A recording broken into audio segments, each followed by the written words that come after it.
Canonical Criticism, Reformed, Judaic and Orthodox interpretations.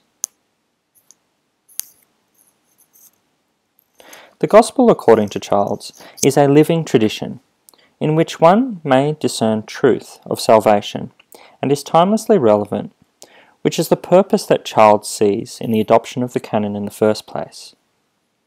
Unlike some critical methods, the belief of the interpreter, according to Childs, is not a core requirement of the methodology. Rather, the onus lies with the knowledge of the literature within the body of work. The reader is integral for this interpretation, where truth is not sitting in the work without exegesis or exploration.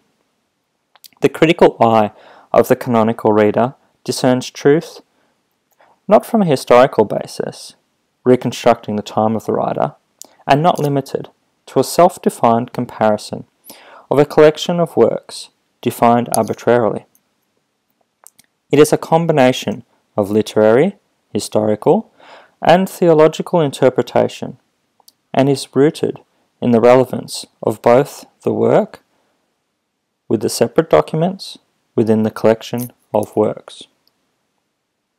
Various interpretation methods through time are also recognized as part of canonical criticism from the reader.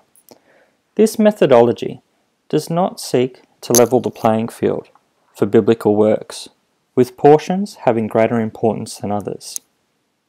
Nor does it deny criticism of works within the canon. Childs' account for canonical criticism is that if the scriptures are taken in portions, then meaning is lost, and a greater account is to see the canon in its entirety.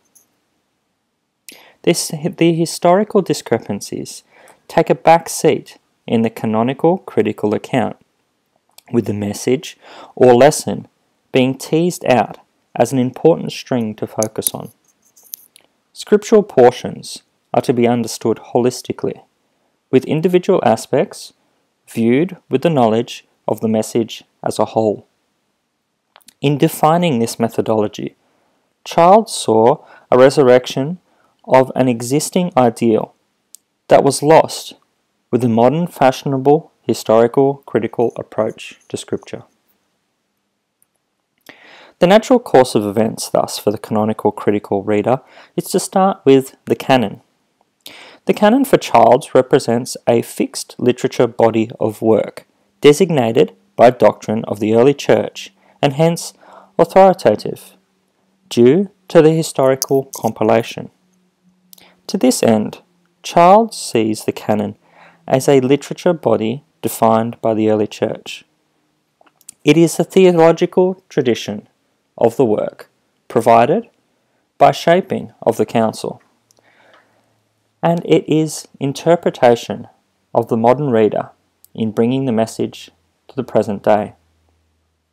The limitation for Childs is for canonical criticism to be defined by the New Testament scriptures as a collective work. The traditional accounts of the fathers, for Childs, were designated as secondary sources, separated from the original scriptures of his account. The difficulties of this approach, recognized by Davies, are for the sheer magnitude of the task of grasping entire canonical accounts of Scripture. Davies also recognizes a risk in the approach that may level out textual differences of the Scripture, reducing individual passages to the main thrust of the biblical message. Nevertheless, canon, as defined by Childs, differs from others depending on the religious standpoint in which one views the world.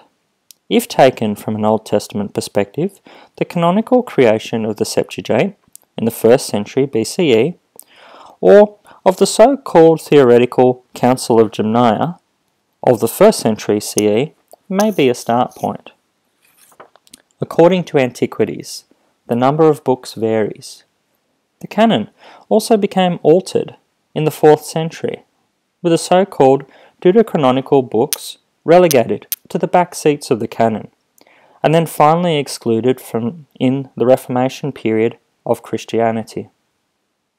Similarly, differing canons developed of the New Testament, with consensus found in the 2nd century.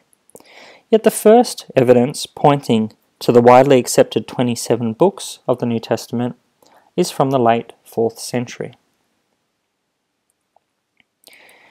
In investigating Jewish canonical criticism approaches, Marx reveals an approach of living tradition that is revealed to have an unlikely bedfellow.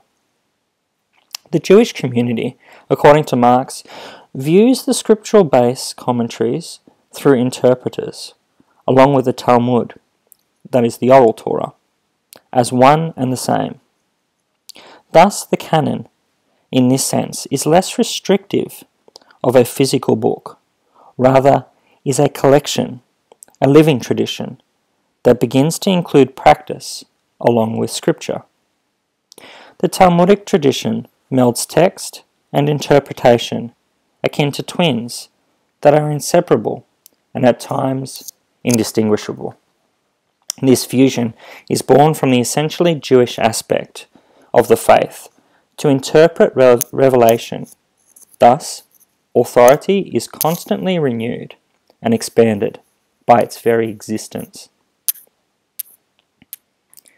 Where the comparisons may be laid in investigating Judaic canonical criticism is for interpretations of the faith, which see scripture, practice, and fathers inseparably linked, such as the Orthodox theological understanding of tradition.